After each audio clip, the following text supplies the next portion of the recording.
बंद पडलेल्या ताडी दुकानांना पुन्हा परवानगी देणाऱ्या अधीक्षकांना बडतर्फ करा. विष्णू कारंपुरी महाराज.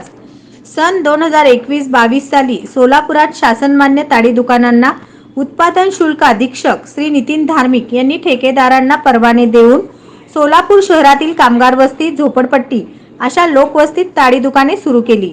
त्यावेळी या शासनमान्य ताडी दुकानांना स्थानिक लोकांनी मोठ्या प्रमाणात विरोध केला. म्हणून काही ताडी दुकाने सोलापूर उत्पादन शुल्क खात्याचे अधीक्षक श्री धार्मिक यांनी बंद केले. तेच बंद केलेले दुकाने परत चालू करण्याचा प्रयत्न अधीक्षकांकडून होत आहे.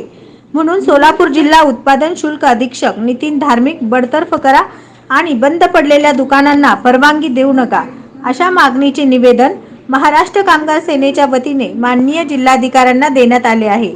अशी माहिती कामगार सेनेचे प्रदेशाध्यक्ष विष्णू कारंपुरी महाराज यांनी दिली आहे.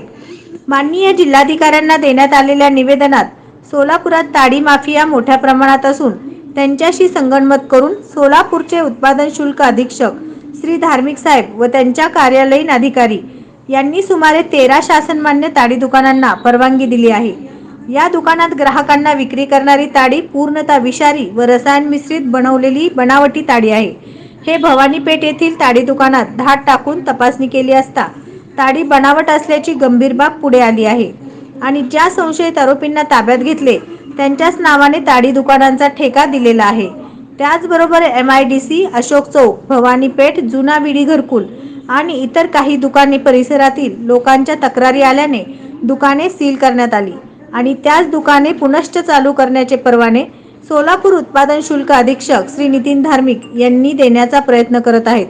म्हणजे उत्पादन शुल्क खात्याचे हे दुकाने चालू करण्याचा आटोकाट प्रयत्न सुरू आहे. तसे झाल्यास असंख्य गोरगरीब कामगारांचे जीव धोक्यात येतील आणि जीव गमवावे लागतील.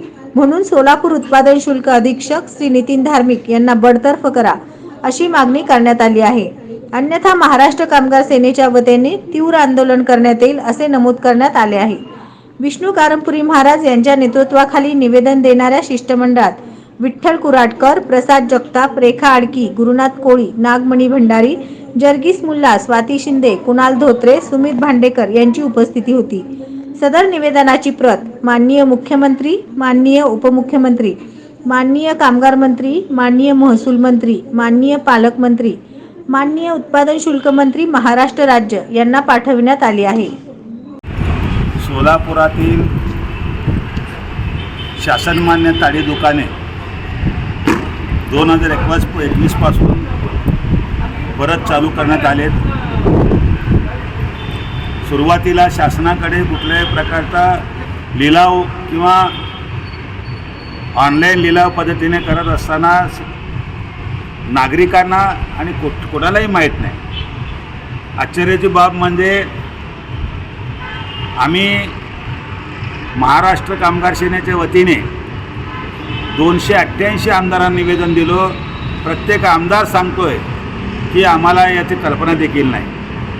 अशा पद्धतीने ताडी गुत्तेदार आणि शासनाचे मंत्रिमंडळ किंवा शासन आणि प्रशासन विशेष करून पैशाची देवाणघेवाण ताडी दुकानं चालू केलेले आहेत. या बाबतीमध्ये संपूर्ण सोलापुरात लोकवस्तीमध्ये ताडी दुकानं राहू नये म्हणून अनेक आंदोलने झाले.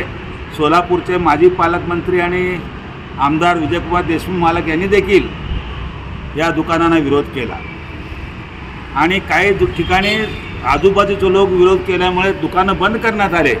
विशेष करून MIDC, घोंगडे वस्ती, जोडबाई पेठ, कन्ना चौक, त्याचबरोबर अशोक चौक. पण ते दुकानं परत चालू करण्याचे गाठ या ठिकाणी सोलापूरचे अधीक्षक उत्पादन शुल्कचे अधीक्षक श्री धार्मिक साहेब हे करीत असल्याचे दिसून येते. म्हणून आम्ही मान्य जिल्हाधिकाऱ्यांना विनंती केली, अर्ज दिला, आता निवेदन दिलं की आपण ताबडतोब या दुकाने जे बंद झाले त्या दुकानांना परत परवानगी देऊ नका.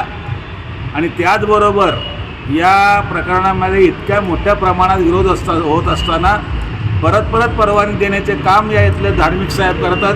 त्यांचा ताबडतोब या ठिकाणी बडतर्फ करा, अकालपट्टी करा अशा प्रकारची मागणी निवेदन देण्यात आलेली आहे. अन्यथा 8 दिवसामध्ये जर ते परत या मागणीचा विचार नाही झाला तर महाराष्ट्र कामगार सेनेच्या वतीने तीव्र आंदोलन करण्यात येईल आणि उत्पादन शुल्क कार्यालयापाशी आणि प्रत्येक ताडी दुकानावर आमचं आंदोलन आम्ही मोठ्या प्रमाणात रस्त्यावर उतरून आंदोलन करू अशा ठिकाणी इशारा देतो. जय हिंद, जय महाराष्ट्र. नवनवीन बातम्या पाहण्यासाठी SB न्यूज चॅनलला लाईक करा, शेअर करा, सबस्क्राईब करा.